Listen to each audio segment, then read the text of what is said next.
Pension system आया है जीविका में, उसको हम लोगों ने उसे कटोरा या भिखमंगा सिस्टम नाम दिया है। बिहार सरकार ही नहीं, भारत सरकार की पहली कोई योजना परियोजना है जहां पे हम जिसके लिए काम करते हैं उससे भीख मांगना पड़ता है। क्या यही है ना?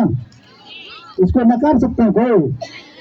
तो ये चीजें हैं कि इन चीजों से लड़ने के लिए ही हम लोग मजबूत हैं। आपको पता है कि यह जो लड़ाई की शुरुआत हुई थी 2018 से, हम लोग 18 और 19 में 2 बार आंदोलन, बड़े बड़े आंदोलन किए थे, और बीच के वर्षों में कोविड काल में लगभग 2 साल 2.5 साल हम लोग कुछ नहीं कर पाए थे। लेकिन फरवरी का आंदोलन की शुरुआत हुई थी तो 2022 में आपके मानदेय में 60% की बढ़ोतरी हुई थी। क्या 2022 में मानदेय बढ़ा था कि नहीं आपका? तो ये संघ की देन है, संघ के पास वो ताकत है। और मैं स्पष्ट तौर पर बता देता हूं कि जो संघ 2022 में जब मानदेय बढ़ा था उस समय जीविका में कैडरों की संख्या 1,30,000 थी। आज 1.5 लाख के लगभग कैडर है जीविका में। पूरे संपूर्ण बिहार की मैं बात कर रहा हूं। अगर 1,30,000 कैडर को भी अगर 2,000 रुपया बढ़ा है तो 1,30,000 को अगर 2,000 से गुना कीजिएगा तो 26 करोड़ रुपया होता है। हर एक महीना इस संघ का योगदान है कि 26 करोड़ रुपया आज कैडरों के बीच में जा रहा है। ये उपलब्धि है संघ की। और कुछ चीजें अभी सुबोध जी बता रहे थे, आप अक्सर, मैं पूरे बिहार में जब कार्यक्रमों में जाता हूं तो सबसे ज्यादा शिकायत मिलता है एसीसीसी का। एसीसीसी सर ऐसे करता है, क्या यही है ना? चाहिए उसको जवाब दीजिए कि आप एसीसीसी है ना, आप हमें इस तरह से करते हैं।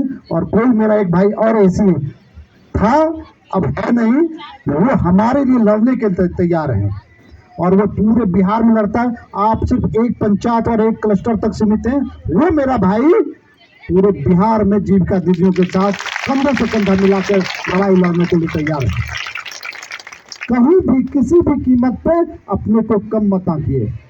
आपके साथ सही है, अभी कई भाई, अजीत भाई भी बता रहे थे, धीरज भाई भी बता रहे थे कि रियल में सरकार की जो योजनाएं हैं, इस तरह के जो कार्यक्रम है, महिला सशक्तिकरण के आड़ में सिर्फ महिलाओं का शोषण हो रहा है।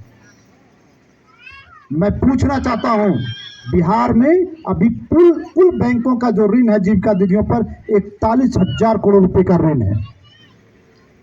जीविका का उद्देश्य था कि बिहार के ग्रामीण गरीब महिलाओं को महाजनी प्रथा से बाहर निकलना है, कर्ज के मकड़ जाल से बाहर निकलना है। मैं पूछना चाहता हूं, क्या आप महाजनी प्रथा से बाहर हो पाए हैं? आपका जवाब होगा बिल्कुल नहीं।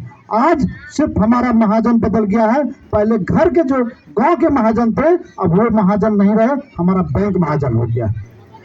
आपको जान के आश्चर्य होगा कि नीतीश कुमार जी अपने कार्यक्रमों में, आप लोग भी अक्सर उसमें कार्यक्रम में कई बार गए होंगे, एक बड़ा सा चेक बनता है, डम्मी चेक, और एक तरफ एक जीविका दीदी को पकड़ा दिया जाता है, एक तरफ नीतीश बाबू पकड़ते हैं और दिखा दिया जाता है लखीसराय जिले में 500 रुपए का ऋण दिया गया। तो भैया वो ऋण है, कर्ज है, बैंकों का कर्ज है, वो नीतीश बाबू पैसा नहीं दिए हैं। लेकिन नीतीश बाबू को अपनी रैलियों में भीड़ चाहिए आपके, इसलिए उस तरह के कार्यक्रम आयोजित किया जाता है। और भी आपको जान के आश्चर्य होगा कि बिहार सरकार हो या भारत सरकार हो या विश्व बैंक हो, जहां से जीविका को पैसा मिलता है वो बिहार के ग्रामीण गरीब महिलाओं के लिए पैसा मिलता है, बिहार के ग्रामीण गरीब महिलाओं के सशक्तिकरण के लिए पैसा मिलता है। लेकिन आपको स्मरण रहना चाहिए, वो पैसा नीतीश कुमार की रैलियों पर भी खर्च होता है। ये विडंबना है कि जो पैसा बिहार के ग्रामीण गरीब महिलाओं के उत्थान के लिए खर्च होना चाहिए, वो नीतीश कुमार की रैलियों पर खर्च हो रहे हैं। एक एक जिले में 50 लाख 60 लाख करोड़ रुपया खर्च हो रहा है, जीविका का फंड का दुरुपयोग हो रहा है। वो पैसा जो गरीब के बीच में जाना चाहिए, जो आपके बीच में जाना चाहिए, वो पैसा नीतीश कुमार अपनी रैलियों में खर्च कर रहे हैं। और वहां जाके दिखा क्या रहे हैं? वही dummy check 500 crore 600 crore.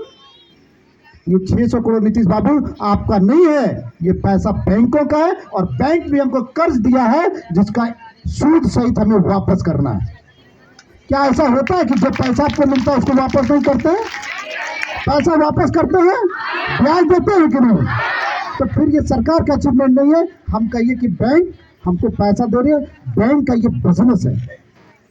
Bank इसी पर चलता है कि आपसे अगर पैसा लेता है सेविंग अकाउंट में, अगर आपको 2%, 2.5% इंटरेस्ट देता है, तो वो जो कर्ज देता है लोगों को, उससे 12%, 7%, 8%, 10% वसूलता है। उसी का जो मार्जिन है वही बैंकों का मुख्य व्यवसाय है, बिजनेस है। तो बैंक आपके साथ बिजनेस कर रही है, अपने बिजनेस को डेवलप कर रही है। आज जब हड़ताल है पिछले 9 तारीख से, तो अब इधर 1 सप्ताह से हो रहा है, कई बैंक मित्रा को नोटिस भेज रहा है, भाई आपके यहाँ का आप काम नहीं कर रहे हैं, आप काम नहीं कर पूरे बिहार में। और सबसे ज्यादा भी बैंक का जो नोटिस हड़ताल के दरमियान में आया है, वो नोटिस ग्रामीण बैंकों से। इसलिए समझ लीजिए कि आपके हड़ताल का प्रभाव सिर्फ सरकार पर नहीं है, वो हड़ताल का प्रभाव आज बिहार के तमाम बैंकों पर है। मैं स्पष्ट कहता हूं कि बिहार में जो ग्रामीण बैंक है, उत्तर ग्रामीण बैंक या दक्षिण ग्रामीण बैंक, ये इसका 90% व्यवसाय सिर्फ जीविका दीदियों के बदौलत चल रहा है। उनके बैंकों में 90% खाता जीविका दीदियों का है। आज जीविका दीदियां सिर्फ ट्रांजैक्शन बंद कर दी है, बैंक का हालत खराब। लगता मेरा तो बैंक गया। ये ताकत है आपकी, पूरी अर्थव्यवस्था को आप लचर पचर बना दिए सिर्फ अपने हड़ताल के बदौलत। और आपको शायद और भी चीजें पता नहीं है, मुख्यमंत्री का महिला संवाद कार्यक्रम होना है। अब उस संवाद कार्यक्रम का सरकार तो कोई और उद्देश्य बता रही है, लेकिन मैं स्पष्ट तौर पर बता देता हूं कि वो मुख्यमंत्री महिला संवाद कार्यक्रम का उद्देश्य है विधानसभा 2025 की तैयारी। बिहार में 76,000 ग्राम संगठन है। मुख्यमंत्री का उद्देश्य है कि 76,000 ग्राम संगठन की महिलाओं तक हमको पहुंचना है। उसके लिए पूरा खाका तैयार हो गया। उसके लिए कई कार्यक्रम पटना में हो गए। जीविका के मैनेजरों का, जीविका के प्रबंधकों का, जीविका के पदाधिकारियों का उस पर कार्यक्रम हो चुका है, बैठक हो चुका है, मीटिंग हो चुका है। लेकिन आपके हड़ताल के कारण मुख्यमंत्री का महिला संवाद कार्यक्रम पर रोक लग गया है। आप मुख्यमंत्री के लिए चुनाव